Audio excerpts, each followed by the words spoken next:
Hi friends, welcome to Vedic channel. ನಾನು Tally class ತೊಗೊಳ್ತಾ ಇದ್ದೆ. ಲಾಸ್ಟ್ ಕ್ಲಾಸು ಕ್ಯಾಶ್ ಅಕೌಂಟು, ಏನಾದ್ರು ಒಂದು ಬಿಸ್ನೆಸ್ ಸ್ಟಾರ್ಟ್ ಮಾಡೋದಾದರೆ ನಾವು ಕ್ಯಾಶ್ ಹಾಕಿಬಿಟ್ಟು ಬಿಸ್ನೆಸ್ ಸ್ಟಾರ್ಟ್ ಮಾಡ್ತಿದ್ದೀವಿ ಅಂದರೆ ಅದು ಕ್ಯಾಪಿಟಲ್ ಅಕೌಂಟ್ ಅಂತ ಕೂಡ ನಾವು ಕರಿತೀವಿ ಅಲ್ವಾ. ಫಾರ್ ಎಕ್ಸಾಂಪಲ್, ಈಗ ಬ್ಯಾಂಕ್ ಅಕೌಂಟ್ ಓಪನ್ ಮಾಡಬೇಕು ಅಂದರೆ ಸ್ವಲ್ಪ ಅಮೌಂಟ್ನ ಡೆಪಾಸಿಟ್ ಮಾಡಬೇಕಲ್ವಾ, ಅದು ಕೂಡ ಕ್ಯಾಶ್ ಅಕೌಂಟ್ ಆಗುತ್ತೆ. ಓಕೆ, ಲಾಸ್ಟ್ ಕ್ಲಾಸ್ ಇದನ್ನು ನಾವು ನೋಡಿದ್ವಿ ಅಲ್ವಾ. ಈಗ ನೆಕ್ಸ್ಟ್ ಕಂಟಿನ್ಯೂ ಕ್ಲಾಸ್ ನೋಡೋಣ. ಏನು ಥಿಯರಿ ಟಾಪಿಕ್ಸ್, ಥಿಯರಿ ತುಂಬ ಚೆನ್ನಾಗಿ ಅರ್ಥ ಮಾಡ್ಕೋಬೇಕು ಇಲ್ಲಿ ಟ್ಯಾಲಿಯಲ್ಲಿ. ಈಗ ನೆಕ್ಸ್ಟ್ ಕ್ಲಾಸು ನೋಡಿ, ಈ ಥರ ಥಿಯರಿ ಟಾಪಿಕ್ಸ್ ಏನಿದೆ ಅಂತ ನೋಡೋಣ. ನೋಡಿ, ಥಿಯರಿ ಟಾಪಿಕ್ಸ್ ಏನಿದೆ: ಇನ್ಕಮ್, ಎಕ್ಸ್ಪೆನ್ಸಸ್, ಅಸೆಟ್ಸ್, ಲಯಬಿಲಿಟಿ. ಅದ್ರ ಬಗ್ಗೆ ನಾವು ತಿಳ್ಕೊಳ್ಳೋಣ. ಈಗ ಸದ್ಯಕ್ಕೆ ನಾವು ಫಸ್ಟು ಇನ್ಕಮ್ ಬಗ್ಗೆ ತಿಳ್ಕೊಳ್ಳೋಣ. ಇನ್ಕಮ್ ಅಂದರೆ ಎಲ್ರಿಗೂ ಗೊತ್ತಿರುತ್ತೆ. ಫಾರ್ ಎಕ್ಸಾಂಪಲ್, ಈಗ ಏನಾದರೂ ಸೇಲ್ ಮಾಡ್ತೀವಿ, ನಮಗೆ ಅಮೌಂಟ್ ಬರುತ್ತಲ್ವಾ.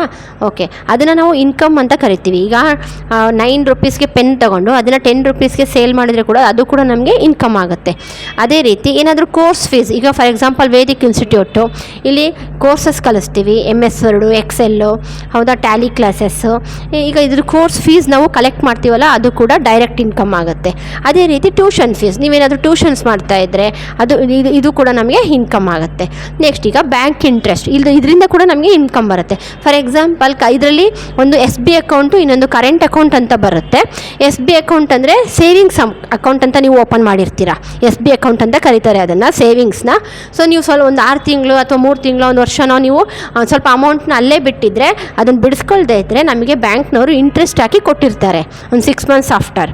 ಓಕೆನಾ, ಅದು ಕೂಡ ನಮಗೆ ಇನ್ಕಮ್ ಆಗುತ್ತೆ. ಓಕೆ, ಅದೇ ಥರ ಡಿಸ್ಕೌಂಟ್. ಫಾರ್ ಎಕ್ಸಾಂಪಲ್, ಒಂದು 10 ಕಂಪ್ಯೂಟರ್ಸ್ನ ನೀವು ಪರ್ಚೇಸ್ ಮಾಡಿರ್ತೀರಾ ಅಥವಾ ಅದನ್ನು ಸೇಲ್ ಮಾಡಿರ್ತೀರಾ ಅಂದ್ಕೊಳ್ಳಿ. ಈಗ ನಮ್ಗೆ ನಾವೀಗ ಪರ್ಚೇಸ್ ಮಾಡಿರ್ತೀವಿ, ಒಂದು 10 ಕಂಪ್ಯೂಟರ್ಸ್ಗೆ 3 lakhs ಆಗುತ್ತೆ ಅಂತ ಅಂದ್ಕೊಳ್ಳೋಣ. ಈಗ ನಮಗೆ ಅವರು 10% ಡಿಸ್ಕೌಂಟ್ ಕೊಟ್ಟಿದ್ದಾರೆ ಅಂದರೆ ನಮಗೆ 30,000 ಅಲ್ಲಿಗೆ ಸೇವ್ ಆಗುತ್ತೆ ಅಲ್ವಾ. ಅದು ನಾವು ಡಿಸ್ಕೌಂಟ್ ಅಂತ ಕರಿತೀವಿ, ಹೌದಾ. ಸೊ ಇದು ಡಿಸ್ಕೌಂಟ್. ನೆಕ್ಸ್ಟು ಅದೇ ರೀತಿ ಕಮಿಷನ್.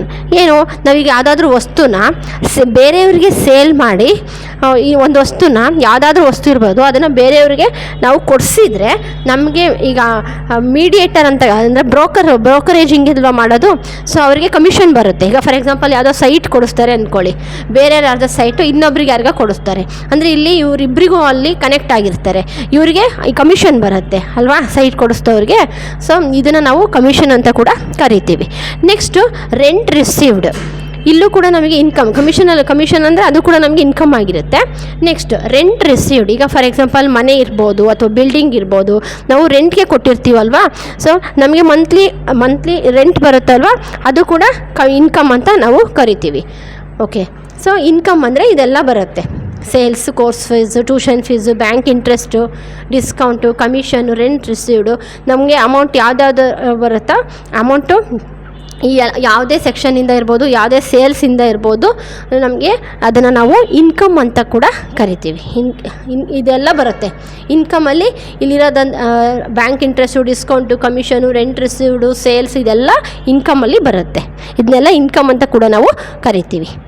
Thank you.